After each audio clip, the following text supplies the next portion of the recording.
Ok. Bon, ben, bonjour Alban. J'espère que Gentil, tu vas Colline. bien. Oui, très bien. Et toi? Moi, je vais super bien. Je suis aussi contente que tu sois là. Je voulais te poser la question, en fait, d'abord pour commencer, te présenter et puis un peu savoir pour savoir un peu qui tu es, tu vois, pour te situer. Bah, c'est une question qui peut être longue avec moi, hein, ça, me présenter, Bon, on parce va que je commencer sais alors. pas, je sais jamais la version résumée, plus ou moins résumée. Non, pas. Qu'est-ce qu'on pourrait dire? Je sais pas. Tout de suite, c'est vrai que je parlais plutôt de mon côté. Bon, mon activité principale, donc, c'est d'écrire, être écrivain. Et puis, donc, j'ai créé une association il y a 4 ans sur les thématiques d'hypersensibilité, de haut potentiel. Et puis, quoi dire sinon de plus, je suis né dans les années 80 en région parisienne. Puis je suis en Suisse maintenant. Bon, comment ça se passe en Suisse alors? Ah bah très bien. Très bien. Tu parlais en fait d'eau potentiel, d'hypersensibilité. Comment toi finalement tu as découvert en fait, je pense que toi tu as découvert par toi-même que tu étais, que tu sensible. Donc comment toi ça s'est passé finalement pour toi, cette étape dans ta vie? En fait, il y a eu, en fait, quand j'étais tout petit, hein, j'avais 5 ans, hein, c'était à l'entrée à l'école, on m'a diagnostiqué surdoué, comme on disait. Euh, En fait, on m'a fait passer le test dès que je suis arrivé à l'école parce que je savais déjà lire et écrire et j'avais pas appris. Donc, pour eux, c'est absolument impossible. Donc, ils cherchaient une explication. Puis voilà, ils m'ont fait passer un test. Et puis après, voilà, j'étais surdoué, mais ça voulait rien dire. Il n'y avait aucune explication. Donc, ça entre pas dans le, parce qu'il y a des personnes qui pourraient dire, oui, mais tu savais déjà, tu étais au potentiel. Oui, mais non, pour moi, surdoué, je savais pas du tout trop ce que ça voulait dire. Ça voulait dire que, voilà, j'avais appris très facilement des choses que les autres apprenaient pas si facilement. Voilà, si je devais résumer ce que ça pouvait vouloir dire pour l'enfant, ça pouvait dire que ça. Puis, il n'y avait aucune autre explication. Il n'y avait pas de, puis à l'époque, il y avait très peu d'ouvrages et tout sur le sujet. On en parlait très peu. J'ai toujours été le seul qui était dans ce cas-là, dans toute ma scolarité, et puis même après, jeune adulte. Et puis après, c'est l'année de mes 30 ans où j'ai entendu parler de littérature sur la haute sensibilité, sur l'hypersensibilité, où je me suis dit, bah oui, moi je suis comme ça. Ben, donc je m'en étais rendu compte petit à petit là, mais plutôt comme un truc qui me faisait un peu peur, quoi, plutôt un truc qu'on me renvoyait et puis qui était, les gens me disaient, mais c'est pas normal que tu réagisses si fort à ça, c'est pas, enfin, il y a pas de quoi réagir comme ça à ce point-là, c'est excessif, c'est machin. Et le côté qui renvoie une image vraiment anormale. Et donc voilà, donc sinon c'est l'année de mes 30 ans où j'ai entendu parler vraiment de la littérature, de ce qui se disait sur l'hypersensibilité, puis du côté en plus que c'était quelque chose de partagé finalement par un assez grand nombre de personnes, et puis que c'était pas quelque chose qui faisait peur, au contraire, c'était un truc qui pouvait être vécu de façon très positive quand on l'acceptait et puis quand c'était compris. Voilà. Mais par exemple, comment toi finalement t'as fait finalement pour accueillir finalement ce fonctionnement un peu différent et tout, puis finalement prendre conscience que c'est une force pour toi, tu vois. Ça s'est passé vraiment très vite, hein. C'est-à-dire que j'étais plutôt dans le truc très négatif au début, c'est que vraiment c'était quelque chose qui me faisait peur et en plus quand les manifestations comme ça commençaient à monter, bah, comme ça me faisait peur, bah, c'était déjà énorme, mais comme ça me faisait peur, ça en rajoutait encore une couche, donc ça tenait quelque chose qui me paralysait vraiment. Et puis c'était vraiment pas l'accueillir du tout, au contraire essayer de le combattre, dire mais pourquoi, ou de chercher une raison ou de combattre, quoi. Donc il y avait aucune acceptation. Et puis, ça s'est fait très vite, en fait. Il y a une espèce de bascule à un moment donné. Donc, quand j'ai découvert ces livres-là, mais même sans les avoir lus en entier, rien que le fait de résumer, puis de voir un peu ce qui se disait sur ces thématiques-là, je me suis dit, bah oui, après tout, on va le prendre autrement, quoi. On va pas le prendre comme quelque chose qu'on subit, on va le prendre comme quelque chose auquel on fait avec.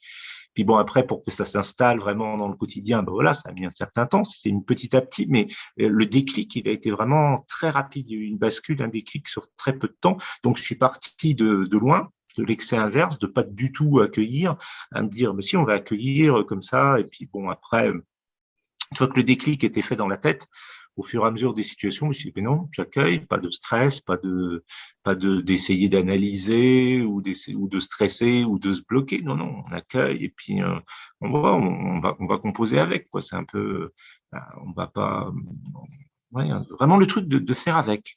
de me dire que c'était un outil. Et puis donc après, bah, ça devient une force parce que on prend le côté positif qui va avec, donc on prend l'intensité, mais l'intensité, enfin, elle est ce qu'on en fait, quoi. Elle est ni positive ni négative en soi. On va ressentir de toute façon plus intense, mais en fonction de ce qu'on cultive, je vais dire, bah, l'intensité, elle sera dans ce qu'on cultive.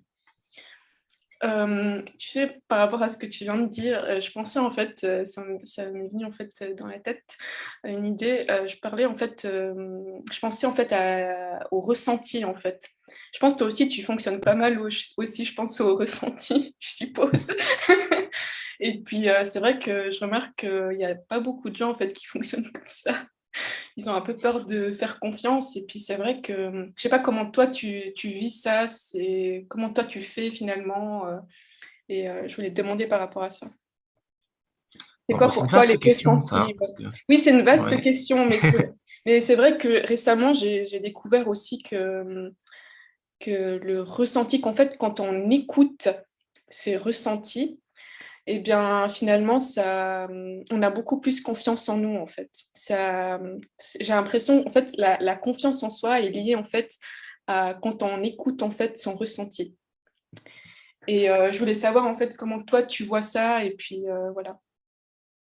Ah bah, oui, sur la confiance en soi, je pense que oui, parce que souvent, enfin, ce que je dis souvent, c'est souvent le rapport avec soi, le rapport qu'on a avec soi qui se traduit après dans le rapport qu'on a avec les autres. Enfin, moi, j'ai vu ça de manière un peu spectaculaire parce que quand j'avais pas confiance en moi, bah, les autres n'avaient pas confiance. Et puis quand j'ai changé vraiment de façon de m'accueillir ou de m'appréhender moi-même, bah, ça a changé complètement le regard que les autres avaient sur moi.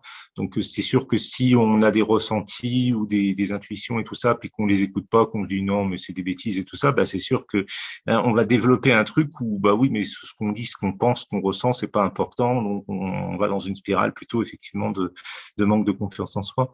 Après, sur ce qui est d'écouter ses ressentis, moi, j'étais vraiment adolescent, très, très, très dans le mental, dans la cogitation, dans l'intellect, mais à un niveau extrême, hein. C'est-à-dire que pour moi, il y avait pas de corps. J'étais persuadé même qu'en arrivant à bien utiliser son intellect, on pouvait faire que son corps, ça soit qu'une apparence comment on pourrait dire ça, enfin, dont on décidait, quoi, enfin voilà, comme si c'était quelque chose qu'on pouvait maîtriser, mais par l'intellect. Je reconnaissais pas vraiment de vie, de vie dans le corps autrement que voilà qu'un intellect et puis qui pouvait tout contrôler vraiment. Vraiment, En fait, c'est vraiment pousser le bouchon loin. t'avais pas encore pris conscience, en fait, de ton corps, d'autres choses, en fait, qui étaient à l'intérieur de toi, c'est ça, finalement? Ah bah oui, oui, oui, il y avait que bon, il y avait, ouais, enfin, je veux dire, il y avait quand même un côté très, enfin, ce que je veux dire, c'était quand même pas qu'un intellect froid, on va dire, il y avait beaucoup quand même d'émotions aussi, puis de sentiments, on va dire, de choses comme ça, mais pour moi, c'était quand même tout géré par l'intellect, il y avait pas de, et puis ça allait tellement loin qu'à un moment, je dirais par mécanisme de survie un peu, j'ai lâché complètement la cogitation, parce que j'ai l'impression que mon cerveau il rentrait vraiment en surchauffe. Donc, c'était vraiment de la survie à ce moment-là. C'était l'année de mes 18 ans. C'était vraiment le 17-18 ans. C'était vraiment l'année de, d'une autre vie, une espèce de renaissance complètement. Bah, d'ailleurs, jusque-là, c'était l'année de mes 18 ans, mais j'avais pas beaucoup grandi, j'avais pas vraiment de puberté encore. Et puis, c'est quand j'ai lâché vraiment l'intellect à ce moment-là que tout est arrivé très vite, que j'ai grandi d'un seul coup et tout ça. Donc, c'était vraiment physiquement, quoi. Ça faisait tellement un étau, toute cette cogitation sans arrêt que j'entretenais, que mon corps, il pouvait même pas vraiment se développer. Il avait pas la place. Je lui donnais pas la place. Je lui donnais même pas de légitimité à exister. C'était pour ça que ça allait très loin. Et puis à partir de ce moment-là, ben, je me suis plutôt méfié au contraire de l'intellect et puis plutôt écouter les ressentis.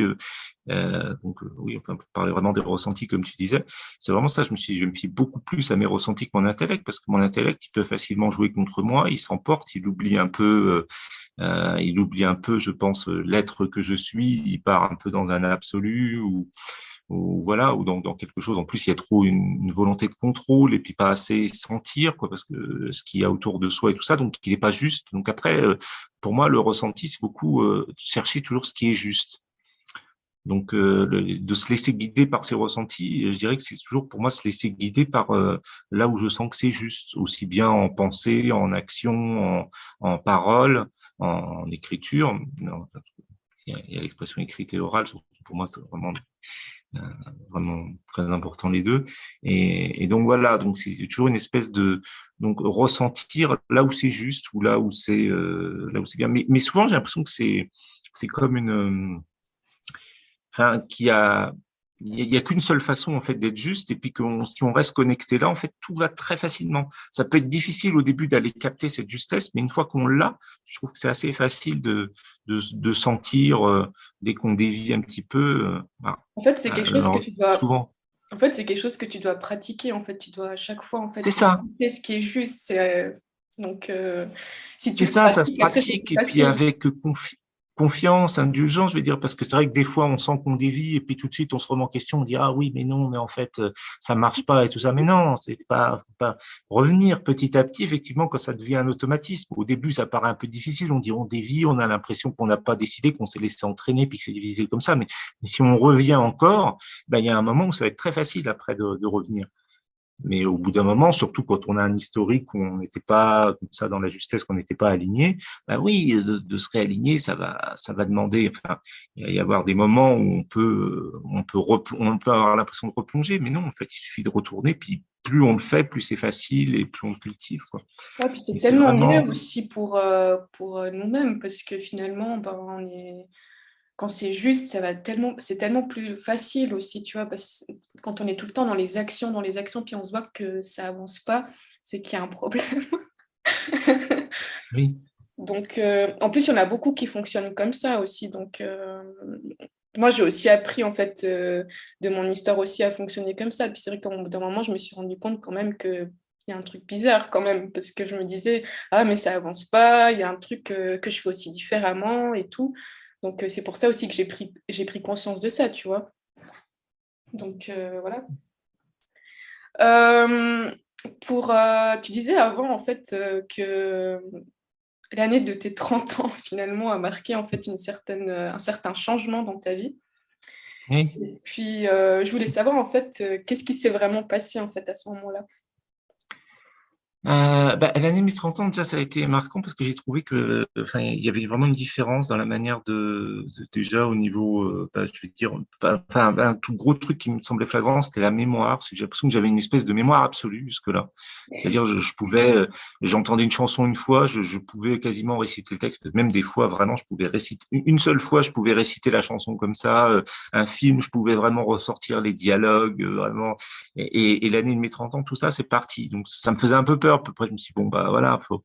Mais c'est un autre truc dont je parlais tout à l'heure. Mais déjà, le gros changement pour moi, l'année de mes 30 ans, c'était ça. Parce que, puis ça m'a fait peur au début, parce que je me suis dit, quelque part, c'était rassurant. Ça faisait plutôt peur aux autres, à cette mémoire absolue que j'avais. Parce que, mais si tu te souviens, tu as dit ça précisément, il était telle heure, il y avait telle chanson à la radio. Oh là là. Et puis après, elle a fait ci, et puis il y avait ça, et puis il y avait ça, et puis. Enfin, donc voilà. Donc les gens avaient plutôt peur de moi, mais moi ça me rassurait un peu d'avoir un peu cette mémoire où j'avais l'impression que tout était bien, même sans le tenir de façon intellectuelle comme je faisais adolescent, mais j'avais des repères vraiment très très précis et puis des souvenirs vraiment que je pouvais dérouler comme ça, comme si ils étaient vraiment enregistrés en moi et je pouvais dérouler la bande et puis tout voir. Et l'année 30 ans, tout ça, c'est un peu parti. Hein. Je me suis mis à vraiment à pouvoir bon, on reprend l'exemple de la chanson, entendre une chanson 5, 6 fois et n'être même pas capable de chanter le refrain. Quoi. Donc, ça faisait une grosse différence d'un coup. Et puis sinon, la différence dont je parlais tout à l'heure au niveau de s'accepter, bah, c'est en fait l'année 1300, c'est là où j'ai rencontré pour la première fois une personne qui m'a dit qu'elle aussi, elle était surdouée ou au potentiel Mm. intellectuel, comme on dit maintenant. Et puis, donc, c'est la première personne, l'année de mes 30 ans, qui m'a dit qu'elle était aussi, parce que sinon, il y a certaines personnes, on pensait qu'elles étaient comme moi, mais c'était jamais officiel. Donc, c'était la première fois que j'ai Ouais, rencontré mais quelqu'un qui, tellement. Je sais pas si tu as remarqué, mais il y a beaucoup de gens en fait qui ont peur de le dire en fait. Moi, c'est un truc que j'ai remarqué. ah, ah Euh, oui, oui, puis surtout, on en parlait encore moins. Bon, c'était l'année de mes 30 ans, c'était en 2013. Bon, on commençait déjà à en parler, mais on en parlait moins que maintenant aussi. C'est vrai qu'il y avait beaucoup encore oui, beaucoup de gens qui n'osaient pas. Mais au-delà de rencontrer une autre personne qui me disait qu'elle était aussi au potentiel ou surdouée, c'était surtout qu'elle reliait ça à l'hypersensibilité. Puis c'est elle qui m'a parlé donc des livres sur l'hypersensibilité. Et donc, c'est en employant ce terme d'hypersensibilité, en le reliant en plus au fait que je sois surdoué, et puis le fait de le voir en plus comme quelque chose de positif, et puis de finalement beaucoup plus répandu que je croyais. Je croyais vraiment être un extraterrestre très différent de tout le monde. Donc, c'est tout ça qui m'a amené à l'accueil.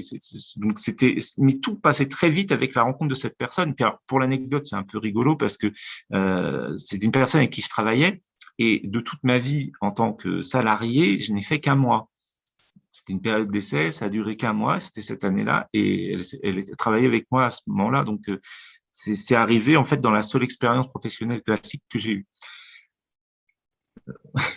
Et voilà, donc tout le déclic, il s'est passé à ce moment-là, parce que voilà, je me disais bon bah je suis pas tout seul à être comme ça, puis en plus ça peut expliquer un peu les réactions que j'ai, et puis c'est finalement positif, et puis il y a finalement plus de monde, et puis il y a plein de gens qui écrivent là-dessus, et puis c'est plus c'est plus un problème inexplicable qui me tombe dessus comme ça, puis il faut que je trouve une résolution. C'est plus du tout la même chose, quoi. Finalement il n'y a pas de problème. Au contraire, il y a quelque chose bon, qui est là, mais qui peut être pris complètement différemment, et puis faire un atout, et puis voilà. Puis après, ça s'est déroulé, et puis ça s'est installé petit à petit au fil des années, et encore plus spécialement quand j'ai créé l'association Surdouessance, parce qu'alors là, je me suis mis pour le coup à être entouré de plein de gens qui étaient ou surdoués ou hypersensibles. Donc, je suis passé de toutes mes 30 premières années où j'étais toujours le seul, à avoir l'impression d'être un cas complètement à part, à être entouré que de personnes avec un fonctionnement assez semblable, en tout cas qui comparable. Donc voilà. Est-ce que ça t'a fait du bien, en fait, de te connecter à ces personnes? Que ça t'a permis de prendre conscience de quoi, finalement, quand tu t'es connecté à ces personnes?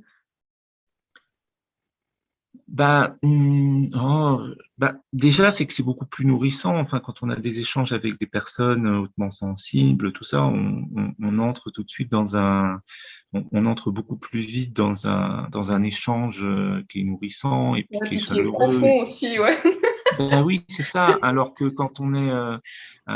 sinon, puis alors surtout quand on s'assume pas bien ou qu'on s'accepte pas bien, ben on n'arrive pas en fait à rentrer vraiment dans un échange avec la personne parce qu'on trouve que l'échange est trop superficiel, ou alors on a un petit peu peur de comment on est, donc on veut pas trop se montrer même soi-même, et puis on trouve que les autres aussi, ben ils partagent pas quelque chose enfin qui nous semble très intéressant, je sais pas si c'est le meilleur mot, mais enfin, donc, il y a une difficulté de communication, donc on est frustré parce enfin, moi, j'aspirais à beaucoup d'échanges comme ça profonds, mais souvent, on restait dans un truc un truc de surface dans lequel je me sentais pas à l'aise et où j'avais l'impression de pas trouver du tout ce que j'aurais cherché dans l'échange, dans la communication. Puis après, bah, quand on rencontre beaucoup de gens hautement sensibles et qu'on se retrouve un petit peu autour de cette thématique-là, bah, c'est complètement différent. C'est complètement différent.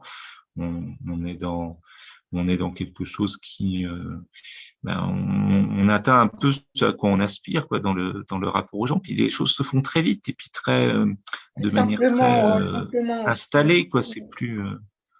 On n'a plus besoin, en fait, de se cacher, on est là, et puis ça se fait avec fluidité, en fait, j'ai remarqué. Ben c'est ça, oui. Puis ce truc où on est.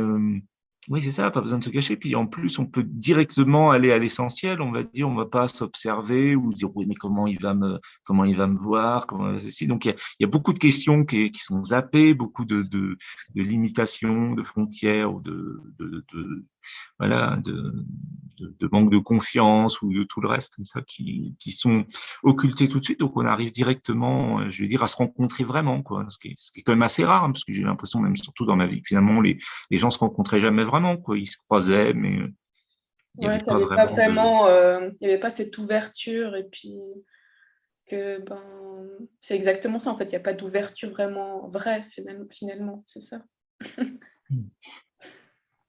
Tu été soutenue aussi, je pense, quand tu as lancé, en fait, un Surdouessance, comment ça s'est passé, en fait? En fait, c'est C'est une toi qui as idée. initié, ou bien ça s'est fait avec plusieurs personnes?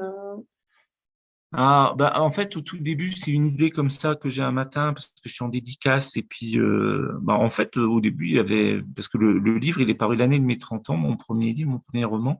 Et on m'a demandé de faire une biographie. Puis bon, C'est bah, quoi le comme, titre de ton premier roman, comme ça C'est quoi le titre? ah, c'est Chute ascendante, le titre de mon premier roman. C'est largement autobiographique, mais c'est très subjectif, d'un point de vue très subjectif. Puis j'avais imaginé un futur aussi, donc il y a un récit parallèle d'un futur imaginé. Donc c'est moitié roman, moitié autobiographie, mais romancé comme c'est un roman. Mais et puis voilà, il fallait écrire une biographie dessus. Donc j'avais dit, bah voilà, que j'avais été reconnu surdoué quand j'étais enfant. Et mais c'était vraiment pour écrire quelque chose, un peu que j'avais écrit ça, mais parce que bon, ça avait marqué mon enfance, parce qu'après j'étais Ah, bien le sûr. surdoué. Mais bon, je ne pensais pas avoir des retours spécialement sur ce sujet-là, parce qu'en plus, quand j'ai écrit la biographie, c'était juste avant de rencontrer cette personne là, qui m'a parlé d'hypersensibilité et qu'elle était surdouée aussi, mais je l'avais pas encore rencontrée quand j'ai écrit la biographie. Donc, c'était pas un sujet si présent à ce moment-là. Et beaucoup de gens sont venus me voir après ou m'ont contacté sur les réseaux sociaux et tout ça par rapport à ce fait-là, que c'était écrit ça sur la quatrième de couverture. Et donc en 2017, un matin, j'ai une personne qui vient me voir, j'étais en dédicace à Saint-Rémy-de-Provence, et puis elle me parle de ça, puis elle me dit justement qu'elle aime bien dans mes livres parce qu'elle retrouve une façon de penser, une façon de sentir les choses, une façon de voir la vie qu'elle trouve pas sinon. Wow. Et sinon, elle me dit donc qu'elle se sent assez seule à penser comme elle pense, seule à ressentir les choses comme elle les ressent et tout ça. Donc, quand j'ai ce retour-là, je me dis, ça va faire une dizaine à peu près hein, de retours que j'ai similaires. Je me suis dit, il y a quelque chose à faire. Tous ces gens qui se sentent seuls alors qu'ils sont pas seuls. Il y en a d'autres qui ont des choses comparables ou qui ont des façons de vivre comparables et tout ça. Donc, il faudrait créer un rassemblement. Donc, l'idée, c'était pas tellement de créer une association. Au départ, c'était de créer un rassemblement et puis après, c'est allé très vite. Bon, après, j'avais une amie qui était bénévole dans l'école Zebra à Marseille, donc je l'ai contactée tout de suite pour savoir ce qu'elle pensait du projet. Et puis, bon, elle était plutôt encourageante, même si elle pensait pas que ça serait si vite, hein, du tout. Personne ne pensait que ça pouvait être fait si vite. Et si on s'est parti donc d'une démarche au début très personnelle, il y a ce déclic-là comme ça un matin, puis je me dis, il faut à tout prix que je réserve un lieu, que je pose des dates, parce que sinon, si je Ouais, sinon, cogite ça va trop et pas tout le ça, je vais faire. rien faire. Il faut poser une pierre, faut déterminer quelque chose, puis après, on verra ce qu'on met dedans. On crée un espace, on verra après ce qu'on met dedans. Donc voilà, j'ai réservé une salle et puis pour un rassemblement. Et puis après, j'ai eu de la chance, oui, qu'il y ait des conférenciers, des conférencières qui disent oui, qui acceptent de participer bénévolement. Donc après, bah voilà, donc un salon avec des stands et puis des conférences et puis des espaces d'échange, voilà, avec notamment pour les pauses repas puis tout le reste. Bah, c'était sur 3 jours, hein, et puis, bah, c'est vrai qu'après, ça a fait pas mal boule de neige. Puis il y a eu beaucoup de personnes qui ont accepté d'intervenir. Et puis voilà. Et après, il y a eu mais c'est resté toujours, enfin, parce qu'il y a donc cette amie dont je parlais tout à l'heure qui est dans le bureau de l'association, parce qu'après, elle a créé une association. Au début, j'avais plutôt invité toutes les associations qui existaient en France, enfin, toutes celles que je connaissais. Et puis, c'était partagé, tenir un stand. C'était vraiment un rassemblement comme ça. Puis après, de ce qu'on m'a dit, puis de ce qu'il y avait un petit peu vis-à-vis des associations comme ça. On m'a dit il y avait pas vraiment d'associations. La plupart, c'était pour les parents ou pour les enfants, mais qu'il n'y avait pas vraiment pour les adultes ou même ça, mais que c'était bien particulier puisqu'il y avait un côté comme ça où avec un prérequis pour rentrer. Enfin, donc, des personnes s'y retrouvaient pas spécialement dans cette démarche-là. Donc, il y avait un espèce comme de vide. Donc, d'après ce que les gens me faisaient remonter, je me suis dit, allez, on va créer une association. Puis c'était plus simple, effectivement, pour louer des lieux, d'avoir une association que de le faire en nom Ah propre. ouais, ouais, ça, c'est Donc, clair. c'était un peu une évidence de faire une association, mais au début, l'idée, c'était pas ça. L'idée, c'était de faire des Des week-ends, enfin, des rencontres, trois ouais, des jours comme rencontres. ça, et des rassemblements, Mais des c'est bien, au rencontres, moins, quoi. mais c'est bien, au moins, tu as répondu à un besoin, là. En fait, c'est ça ce qui s'est passé, c'est que tu as suivi finalement ben, ton idée, tu vois. Oui. Et puis après, par contre, faire les choses en équipe, ça c'est quand c'est devenu une association en Suisse, sur 200 Suisse en 2019. Et puis là, effectivement, on a un groupe voilà, un comité, bah déjà, c'est, oui, les associations en Suisse, c'est avec des comités, donc ça permet de faire les choses de façon plus collégiale, collaborative. Et voilà. Mais jusque-là, c'est vrai que c'était plutôt un projet avec plein de personnes qui contribuent et qui portent le truc, mais finalement, mais où j'étais un peu, enfin, seul quand même voilà, à, à déterminer le cadre et puis Bon, je vois franchement que c'est important d'être à plusieurs aussi, tu vois? Parce que ça aide aussi, d'autres qui donnent d'autres idées. Tu te sens aussi un peu plus soutenu aussi parce que faire tout seul, c'est aussi très complexe aussi. Et j'aime bien les deux quand même, parce que j'aime bien des fois, c'est-à-dire j'aime bien qu'il y ait des personnes qui enrichissent, qui mettent leur sensibilité, leur point de vue, et tout ça, donc qui fassent vivre le truc, mais j'aime bien porter le cadre tout seul parce que j'aime pas, enfin, comment dire ça au mieux? Disons que j'aime bien me dire que j'engage que ma propre responsabilité, Ouais, que les ouais. personnes, elles sont là pour offrir, mais qu'elles sont pas responsables. Et j'aime bien que d'être le seul enfin, je veux dire, s'il y a j'aime bien sentir que les personnes sont libres d'apporter, mais sans avoir une responsabilité. Mmh. Moi, je trouve, moi, au contraire, plus il y a de responsabilité, quasiment mieux je me porte. Alors que je vois au contraire, il y a certaines personnes pour qui ça va peser.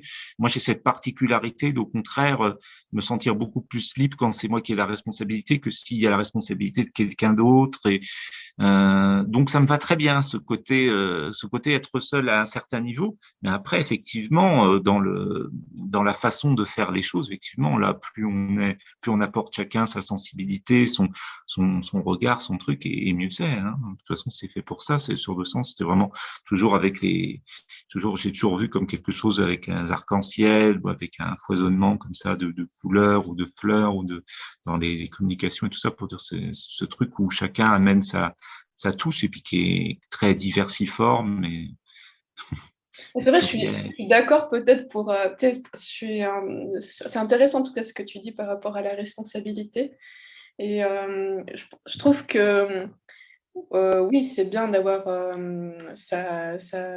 la responsabilité et tout, mais moi je vois aussi du côté où c'est aussi bien aussi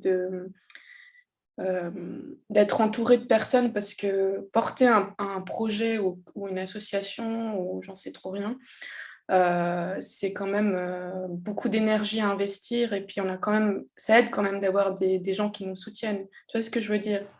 Parce qu'on a quand même, 24 heures dans une journée, notre énergie elle est quand même limitée donc voilà, faut aussi en prendre conscience, tu vois ce que je veux dire?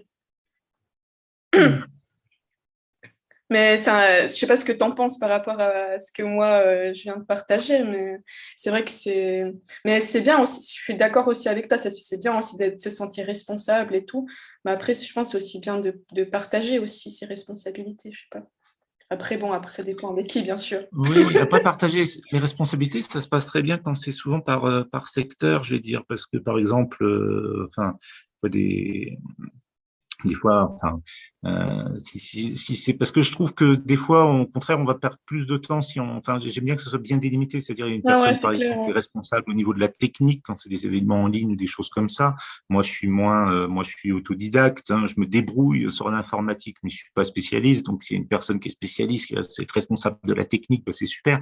Moi, je vais être plutôt responsable voilà, d'un niveau plus artistique, entre guillemets, j'ai envie de dire artistique, je me dis, est-ce qu'on peut vraiment dire artistique dans ce cadre-là, je sais pas, mais qui est plus une direction comme ça, puis après une personne qui va amener plus, je sais pas, autre chose, et puis que, ouais, donc ça, j'aime bien enfin, qu'il y ait une responsabilité partagée, j'aime bien, mais que chacun ait un peu son Ouais, domaine, ça ouais, n'empêche pas chacun a son qu'après, rôle, chacun ouais. se concerte et tout ça, mais que ça reste quand même un domaine et qu'on soit pas deux, parce que c'est vrai que des fois, ben, on sait pas, quand on est deux à porter la responsabilité de quelque chose, des fois, on ne sait pas trop où ça commence, où ça s'arrête, puis on peut perdre du temps finalement ou ne pas oser faire des choses qu'on ferait Ouais, ouais, ça autrement. c'est Mais le coup aussi, c'est trouver des bonnes personnes, les personnes avec qui ça marche bien, quoi. On va revenir sur la justesse, je dirais, parce que c'est vrai que quand il y a des personnes, ben, tout se fait de façon juste et puis harmonieuse et puis tout se pose très bien. Et puis il y a d'autres personnes, ben, on a l'impression pourtant que ben, quand on échange au début que tout ne peut que bien se passer. Puis dans les faits, on rencontre des résistances, des trucs qui,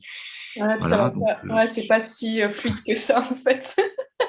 Donc, ça dépend vraiment des personnes, de la justesse, du truc, hein. Je pense que…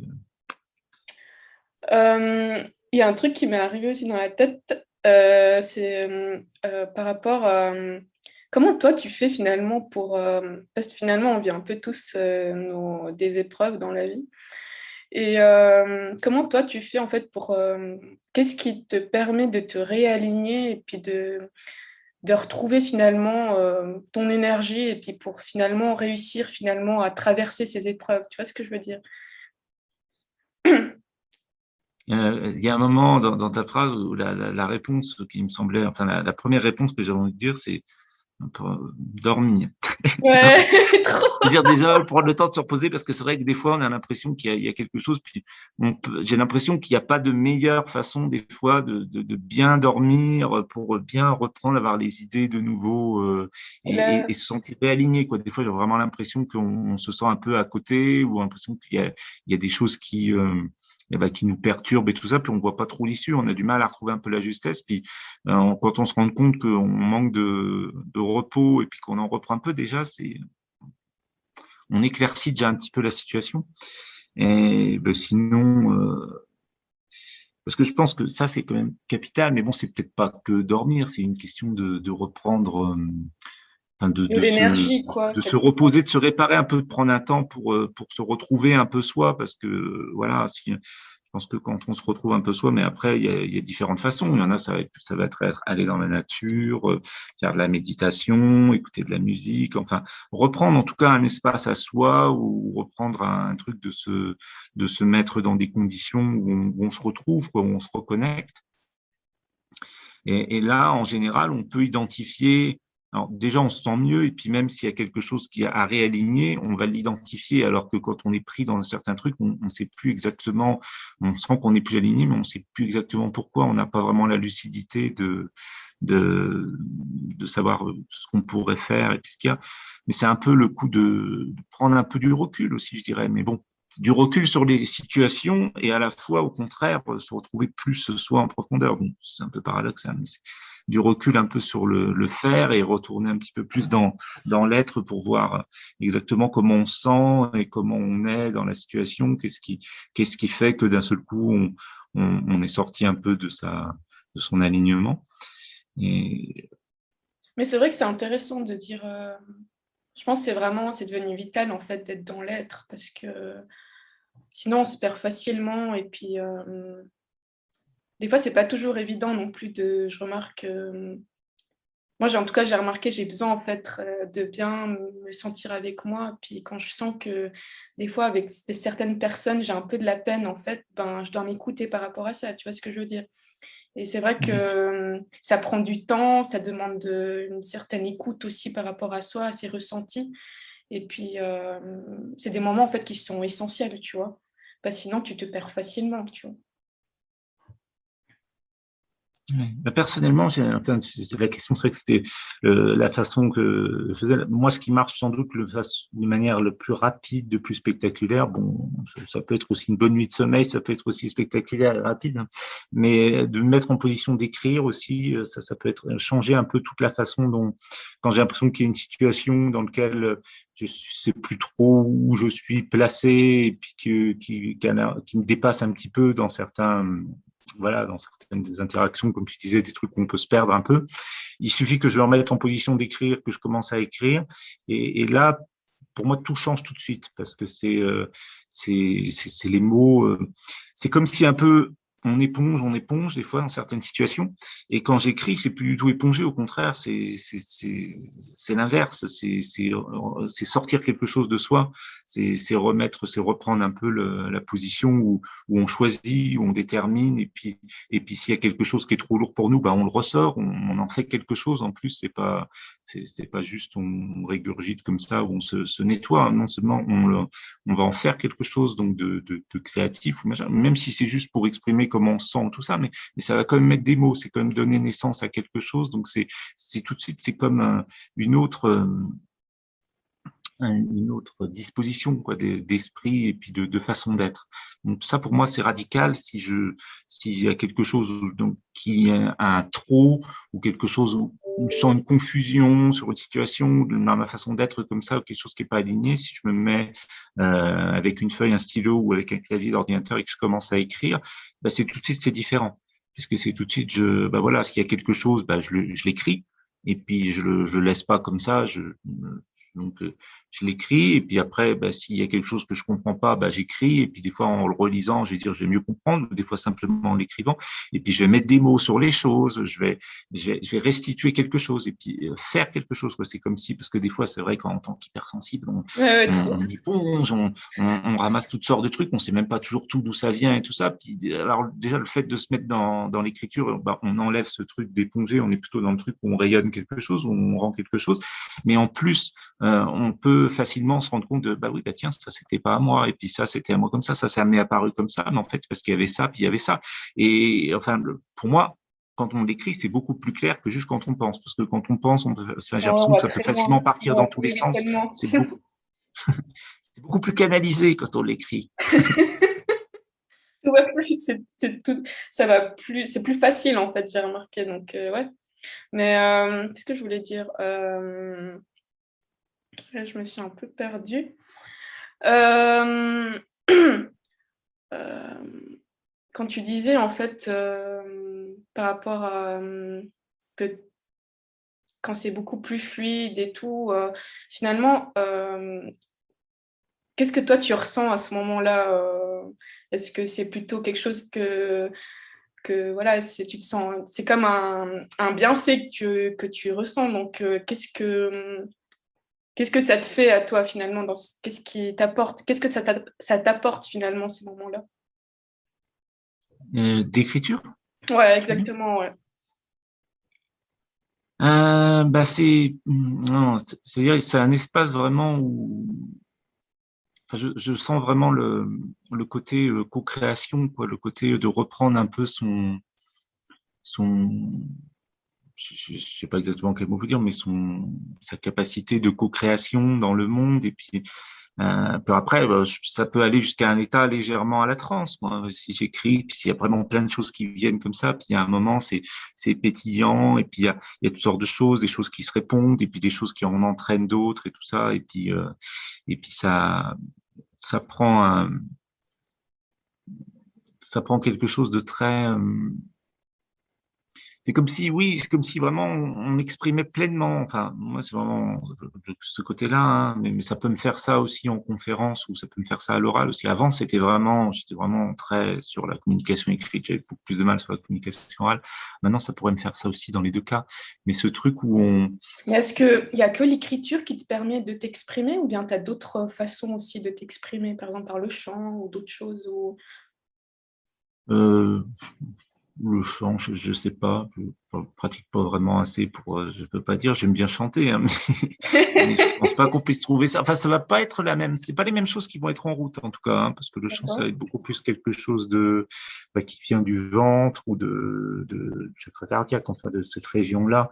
Mais l'écriture, c'est vrai que ça fait comme si un condensé en fait de tout. J'ai l'impression que l'écriture c'est un peu le terrain où on peut faire se rencontrer aussi un peu tout aussi bien les ressentis que les idées, que les influences, que les réponses, les choses qui rebondissent et puis les choses qu'on a captées et puis alors on peut aussi bien écrire l'effet qu'elles ont eu sur nous que du coup là où ça nous amène. Enfin, il y a une possibilité, il y a une impression de pouvoir faire beaucoup de choses dans un espace assez infini, mais des choses qui s'aiment. C'est ça, il y a vraiment l'impression de semer autre chose. Donc, quand il y a un surplus ou quand il y a quelque chose comme ça où on se perd un petit peu, c'est une impression un peu de remettre, de redessiner un chemin et puis en plus de semer des choses comme ça sur le chemin. Enfin, il y a une impression de grande ouais, d'espèce de joie créatrice comme ça, puis c'est une impression de partage, puis ouais, d'alignement finalement, effectivement. C'est-à-dire pour moi aussi, les choses sont toujours un peu plus claires quand elles sont Écrite. alors, oui, alors après, je vais dire, maintenant, je veux dire, c'est-à-dire, là, c'est un peu mon habitude que je vais dire d'avoir écrit ça, d'avoir dit ça, parce que longtemps, c'était vraiment ça. Maintenant, c'est un peu moins le cas, j'ai l'impression, parce que ça peut être des paroles, ça peut avoir autant de clarté pour moi ou de précision, mais il y a toujours ce truc quand même que l'écrit, il y a une dynamique pour moi, vraiment, c'est ce que je sens toujours dans l'écriture, c'est il y a une dynamique. Donc, sur ce que ça me fait vraiment quand il est dans ces moments-là, c'est lancer en route une dynamique. Donc, surtout s'il y a eu un moment où ça s'est un peu enrayé, ben là, c'est un peu faire repartir la machine, un peu enlever les choses qui la bloquaient et puis la refaire partir et puis l'amener. Enfin, je sais pas, je voyais une roue quand je disais la dynamique, donc c'est comme une roue, mais en plus qui entraîne l'autre roue et puis voilà, ça non seulement on refait partir la roue qui pouvait avoir eu du mal dans ce mouvement, mais en plus, ça en entraîne d'autres, et puis d'autres, et puis d'autres. Donc, ça crée une espèce de cercle comme ça, de, De joie et puis de lumière, quoi. oui, oui, oui, puis de transmission, et puis d'échange, enfin, quelque chose qui revient dans quelque chose de constructif. Pour moi, vraiment, c'est très constructif d'écrire, et puis, donc voilà. Mais bon, après, ça, c'est propre aussi, je pense, à mon parcours beaucoup, où c'est toujours via l'écriture que j'ai apprivoisé les choses et puis euh,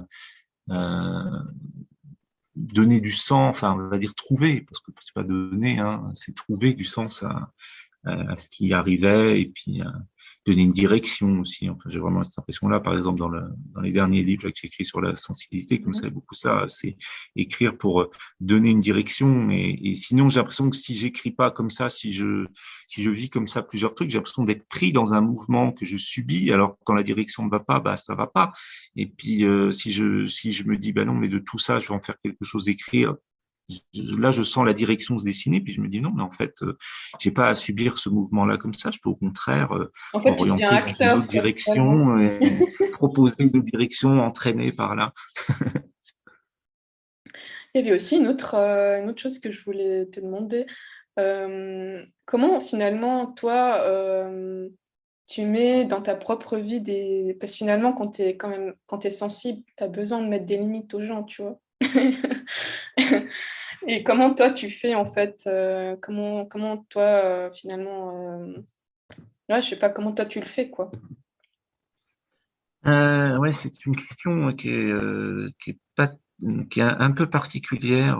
Bah déjà, je trouve que c'est une vaste question, mais alors pour moi, elle est un peu particulière parce que je pense que c'est pareil selon les personnes. Je vais pas faire pareil. Je pense, je vais sentir un peu ce qu'est la justesse. Mais j'en parlais récemment et Mhm. on dit que des fois, c'est un peu bizarre parce que des fois, on a l'impression enfin, si je compare avec d'autres auteurs qui écrivent sur les mêmes sujets et tout ça, j'en vois. Enfin, je vais prendre un exemple très concret.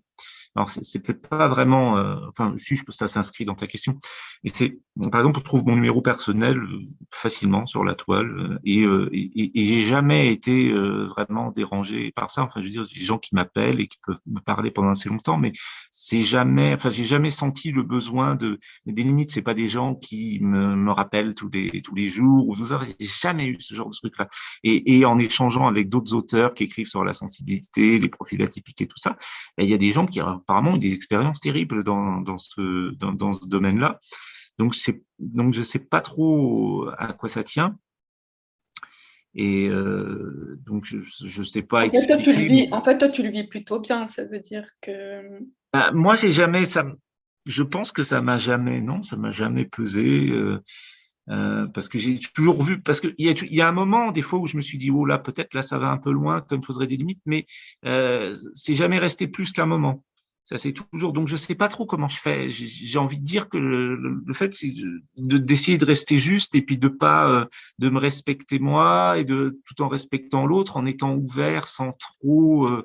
Je sais pas. Il y a une espèce d'équilibre, mais c'est vraiment plus au ressenti, encore vraiment essayer de maintenir un équilibre au ressenti. Donc, je pense qu'il y a certaines personnes, je vais leur répondre demain, ils vont me faire peut-être un déballage que je peux trouver un peu trop prenant, mais je vais leur, au lieu de, enfin, je veux dire, je vais pas leur, comment dire ça?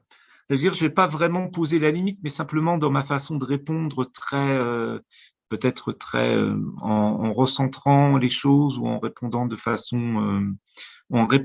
mais de façon sans rentrer enfin, en synthétisant ou peut-être comme ça. Alors, je sais pas si aussi le truc que c'est, enfin, je sais pas après ce qui se passe. Je sais pas si c'est parce que la personne, justement, parce que ça éclaircit tout ce qu'elle m'écrit que je réponde dans une réponse lapidaire.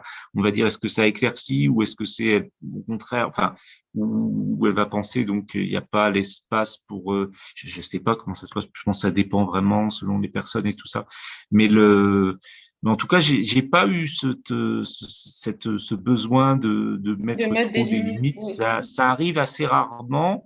Ça peut arriver quand même et je prétends pas toujours. Puis en plus, c'est toujours un peu délicat parce que des fois, je veux dire, je me posais la question de qu'est-ce qui est vraiment la justesse. Donc, je vais vraiment le faire au ressenti parce qu'au niveau mental, je peux pas savoir vraiment qu'est-ce qui est juste enfin, je vais ressentir moi si c'est trop, par exemple pour moi comme ça, mais par rapport à la personne, je sais pas des fois bien qu'est-ce qui est le plus juste de à quel moment, quoi. Parce qu'il y a des personnes qui m'ont des fois écrit énormément ou passé beaucoup de temps au téléphone.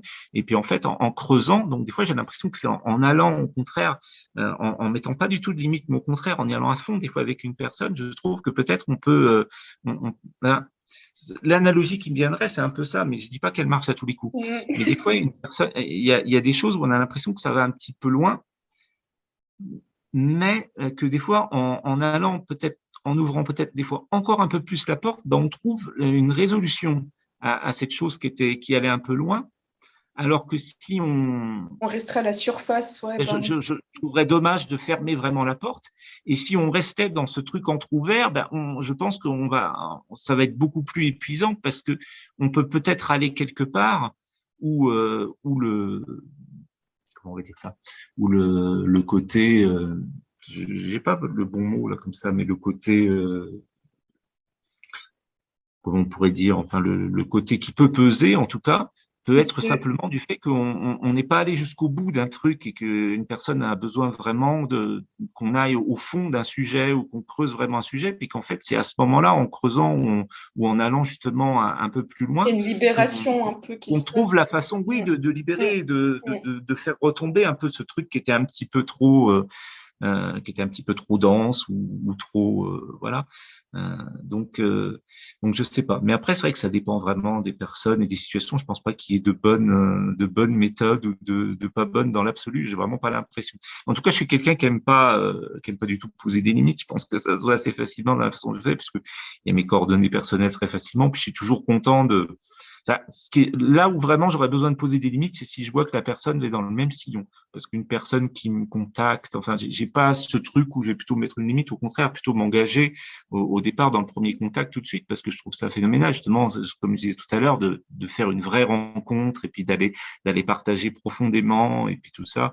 Si j'en ai, bon, après, si je suis pris par un agenda, tout ça, j'ai pas vraiment la disponibilité, mais au niveau temps, mais j'ai l'ouverture quand même pour ça, enfin, je veux dire, la démarche pour ça. Par contre, effectivement, si c'est cyclique et puis qu'une personne revient toujours un peu avec la même chose et tout ça, là, effectivement, oui, on va se dire, il faut poser une limite ou alors, enfin, en tout cas, il faut sortir de ça, quoi. On peut pas s'épuiser en vain, quoi. C'est ça. C'est que je trouve qu'au contraire, quand une personne, enfin, je trouve que les personnes, des fois, qui sollicitent comme ça avec quelque chose d'assez, avec un partage assez profond, je trouve au contraire, c'est nourrissant au début, et puis c'est quelque chose qui est plutôt, qui apporte, qui est enrichissant. Et puis mais il faut que ça soit assez constructif, faut que ça soit évolutif. Et si effectivement c'est toujours quelque chose comme ça, là, ça devient au contraire d'enrichissant Ouais. et de nourrissant. Ça devient au contraire quelque chose de chronophage, d'énergivore. C'est bon. Donc, des fois, on ne sait pas trop. Bon, après, je vais me fier plutôt au ressenti aussi, plutôt sentir. Alors, est-ce que là, on va quelque part? Est-ce que c'est vraiment, comment je me sens après? C'est-à-dire, par exemple, une personne avec qui passait 2, 3 heures au téléphone comme ça, je vais me fier un peu à comment je me ressens après. Si je me ressens plutôt, au contraire, dynamique, de quelque chose d'avancé, au contraire, nourri, ou si c'est quelque chose, au contraire, où j'ai l'impression d'être plutôt vidé.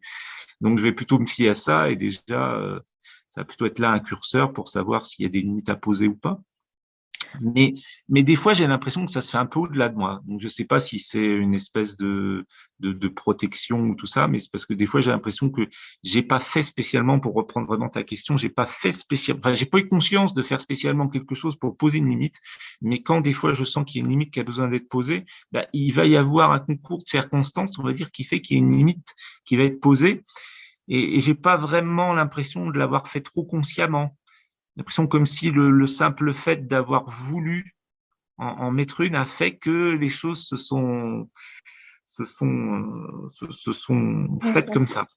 C'est pour ça que je disais que la question, je la trouvais très délicate par rapport à moi parce que j'ai pas de. Mais c'est Voilà. intéressant, je trouve, c'est très intéressant en tout cas d'avoir ton retour, je trouve, parce qu'on a tendance en fait à penser une chose, mais finalement, pour certaines personnes, ça se passe totalement autrement, tu vois. Et c'est intéressant, je trouve. C'est Et, ça, mais après, je pense qu'il y a toutes mais sortes je pense que de quand on est, mais personnes différentes. je pense que quand on est ouvert, les choses se font simplement en fait. C'est ça? Bah, la majorité du temps, oui. Après, je pense qu'il peut toujours y avoir des contre-exemples, mais en général, oui. Puis le fait en plus que parce que des personnes qui vont des fois aller qui vont des fois avoir des sollicitations qui peuvent sembler un peu envahissantes, c'est souvent c'est vraiment un truc paradoxal, mais c'est souvent ça, quoi. C'est des personnes qui en fait ont un peu peur de prendre de l'espace justement. Et on manque un peu de confiance et on a l'impression de ne pas être écouté ou d'avoir pas quelque chose d'intéressant à dire. Et ça se manifeste finalement par l'inverse. C'est-à-dire que cet inconfort un peu ou cette manque de confiance fait qu'ils vont prendre beaucoup d'espace justement parce qu'ils ont peur d'en prendre. Ouais, Et des exactement. fois, ces personnes-là, bah, quand on les accueille vraiment, qu'on les écoute vraiment, bah, elles vont avoir un comportement qui est différent. Et ça va moins partir dans tous les sens, Envahissant, ça ouais, ouais. va être plus Mais canalisé, plus en confiance et donc beaucoup moins envahissant et beaucoup plus constructif. putain, c'est beau ce que tu dis. Non, mais c'est exactement ça en fait, c'est beau. Mais c'est toujours incroyable, je trouve, ce paradoxe. Puis je le remarque de plus en plus que les gens qui ont une attitude, enfin, ce que souvent on voit ce que renvoient les personnes est l'inverse un peu de ce qu'elles sont. On voit des personnes En fait, elles ont qui, juste besoin d'être écoutées ou bien d'être entendues, tu vois, de se oui, sentir puis comme elles savent pas le légitime. faire de la bonne façon, Mm. eh ben ça devient quelque chose qui part un peu dans tous les sens, Envahissant, donc ouais. qui peut sembler envahissant de l'extérieur. Où on se dit oh là là, cette personne-là, cette personne-là, elle prend de la place et tout. Alors que non, au contraire, la personne, c'est plutôt, enfin ou de la maladresse ou du manque de confiance qui fait que ça prend une forme qui est contre-productive et puis qui en plus après c'est un cercle vicieux parce que la personne si elle commence à adopter ça puis qu'elle voit les réactions des personnes autour d'elle qui sont plutôt dans le genre à se reculer, elle va dire ah Ouais, bah faire oui, mieux ça va suivre. conforter son manque de confiance et là on s'en sort pas. Alors que si on va vraiment dans un accueil, dans une confiance comme ça, à écouter vraiment la personne, bah, c'est on, Il y a un déclic qui se passe et on puis sort de ce. il y a un déclic qui se passe et puis ça va mieux en fait. Pour terminer finalement cette interview, je voulais te poser une dernière question. Je voulais savoir en fait, toi en tant que personne sensible et puis ayant écrit en tout cas des livres là-dessus, sur cette thématique, qu'est-ce que tu conseillerais finalement à ces gens finalement qui découvrent, qui commencent déjà à découvrir en fait leur sensibilité et qu'est-ce que selon toi elles devraient faire en fait à ce moment-là?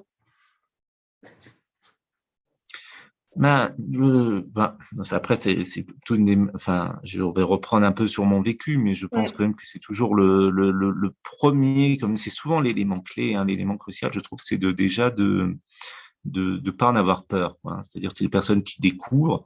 Parce que il y a des personnes, quand on leur dit comme ça, on leur demande si elles ont peur, elles répondent plutôt, enfin, elles peuvent répondre non, mais j'ai comme l'impression que c'est quand même des craintes, quand même des appréhensions. Alors peut-être c'est pas toujours le mot peur, mais en tout cas quelque chose qui fait qu'on n'est pas tellement à l'aise avec ça, puis qu'on se dit oui, mais alors comment je vais faire avec ça, puis comment les autres vont voir ça, et puis alors déjà c'est d'aller chercher vraiment enfin vraiment le rapport à soi, et pas parce que des fois c'est vrai qu'il y a beaucoup de personnes qui vont vite sur la façon dont c'est perçu, la façon dont les autres le renvoient et tout ça. Puis c'est une espèce de faux problème ça, parce que comme je disais, c'est très impacté, le regard qu'ont les autres sur soi, c'est très impacté par la façon dont on se voit soi-même.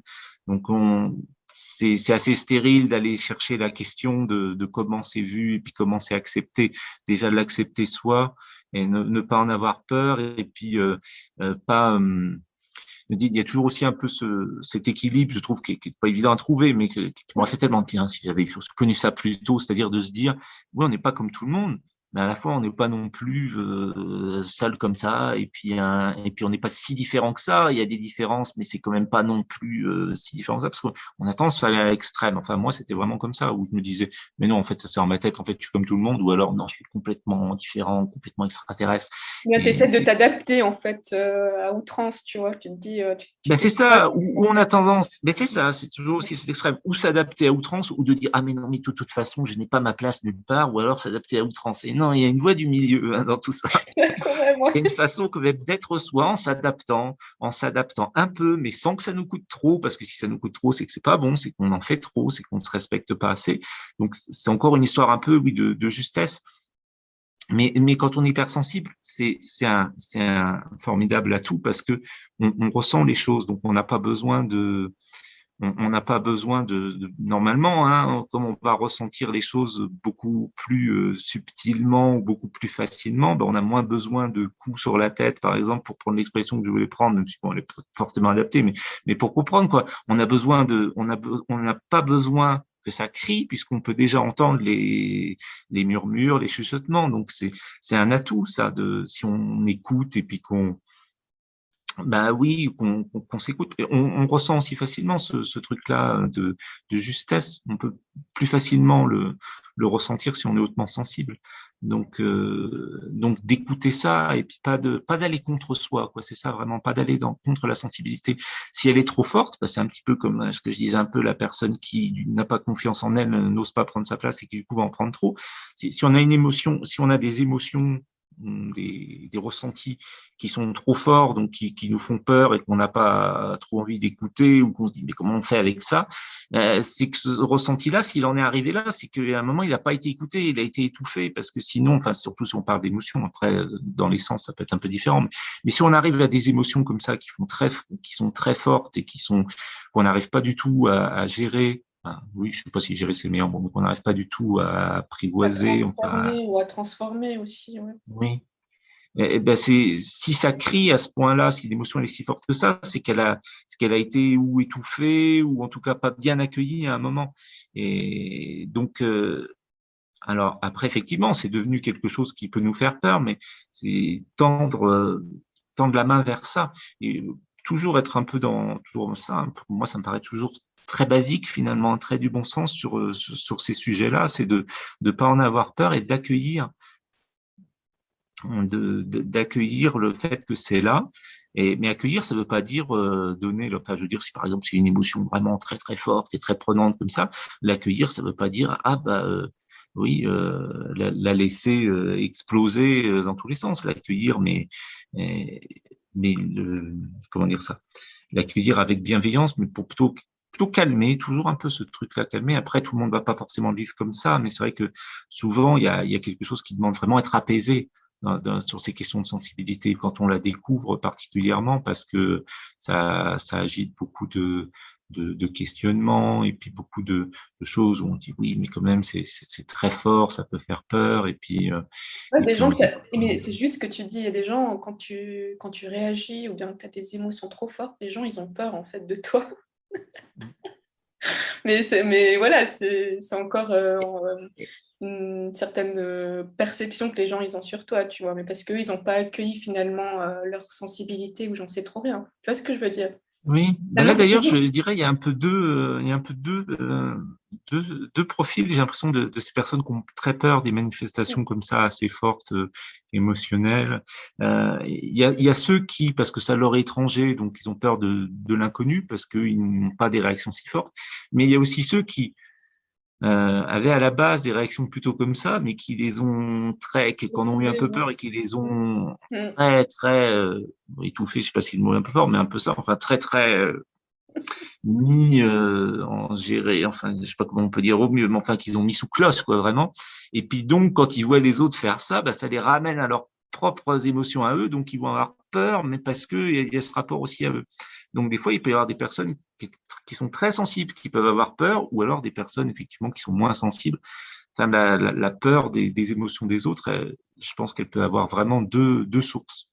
Mais en tout cas, enfin, il y a ceux qui disent, ouais, mais ceux qui ont peur comme ça, c'est des gens qui sont pas sensibles. Non, pas forcément. Au Non, pas contraire, ça peut être des forcément, gens non. très sensibles, mais qui en ont peur eux-mêmes, donc ils ont encore plus peur quand ça vient chez les autres comme ça, parce que ça les renvoie à leur propre peur de leurs propres émotions. Mais en fait, finalement, c'est un peu toujours... là, pour résumer, finalement, c'est un peu toujours le rapport à nous-mêmes. Oui, Si on a un mauvais rapport à nous-mêmes et puis qu'on n'accepte pas les choses qu'on doit accepter, ben, les gens, ben, on va projeter ça chez les autres. Tu vois ce que je veux dire? Donc, oui. finalement, ce rapport qu'on a à nous-mêmes, il est essentiel. C'est là, puis c'est la base. C'est ça C'est la surtout clé, en que fait. beaucoup de personnes qui vivent mal un peu leur haute sensibilité, je pense que c'est ça. Elles se sont pas mis à la base de leur construction. Puis si on va chercher si on pense que les autres ont plus raison que soi, par exemple, ben là, ça va être très difficile de vivre avec sa haute sensibilité parce qu'on va pas lui faire confiance, on va pas l'écouter, donc on va la réprimer. Et après, plus on la réprime, ben plus quand elle va se manifester, ça peut être violent. Donc on est sur un cercle vicieux. Et si on n'a pas vraiment dans cette conscience, mais vraiment profonde, parce que des fois on peut l'avoir mentalement, enfin on peut se dire que c'est comme ça, mais pas vraiment l'éprouver, c'est de savoir que c'est nous qui avons raison pour nous. Personne d'autre peut avoir plus raison que nous Ouais, pour mais nous. tellement, mais Et si on s'écoute, on a vraiment accès à voilà, à ce qui est bon pour nous. C'est pas les autres qui vont, c'est pas ce que disent les autres qui est important. Et de ce qu'on est aussi, c'est pas plus les autres qui savent de l'extérieur ce qu'on est. Bon, ils peuvent nous renvoyer des choses qui peuvent être intéressantes pour nourrir notre point de vue, c'est sûr. C'est intéressant de recevoir le retour des autres et la vision des autres, mais c'est pas ça qui va nous définir, c'est pas ça qui définit ce qu'on est. C'est la base, c'est vraiment le rapport avec nous. Et c'est vrai que l'hypersensible, en plus, a tendance facilement à s'oublier parce qu'en plus, il est très non, mais empathique, donc tellement, mais il tellement. va, il va aller essayer de chercher l'autre, il va s'oublier lui, il va penser que ce que dit l'autre c'est plus important, et puis que l'autre c'est mieux, et puis et puis il va vouloir s'occuper de l'autre ou vraiment aller vers l'autre. Et c'est très bien ça. Mais quand on a une bonne base de rapport Avec nous-mêmes. équilibré et bienveillant avec soi, Mm. quand on a cette bonne base-là, on peut après aller vers les autres. Mais si on n'a pas cette bonne base-là, non, parce que là, on va se faire du mal et puis on va pas forcément être juste non plus de la façon dont on fait vis-à-vis des autres. Donc c'est vrai que comme tu dis, c'est vrai, ce qui est la base de tout ça, c'est vrai, c'est le rapport avec soi, de s'accueillir, de s'écouter, puis de la confiance, hein, la Ouais, la confiance qu'on a confiance, en d'écouter ses ses ressentis, ressentis, de s'aimer aussi, d'être bienveillant envers soi et tout. Finalement, quand on est tout ça, bah, on arrive plus facilement à rentrer en contact avec les autres et en lien aussi. Donc c'est beaucoup plus facile. Bon, ben en tout puis cas, c'est équilibré, c'est ça. mais en tout cas, je te remercie beaucoup parce que là, en tout cas, sur le dernier élément qu'on vient de discuter, là, sur finalement un peu les clés de comment on fait pour s'accueillir quelque part, puis ce rapport à soi. Et je trouve que c'est super intéressant, on pourrait en discuter tellement longtemps en plus sur ça.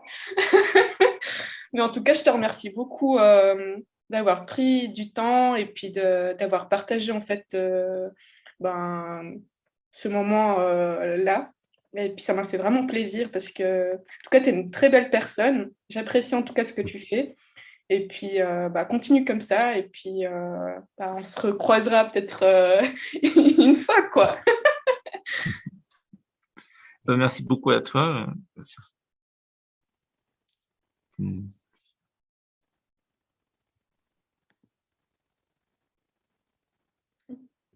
Attends, voilà.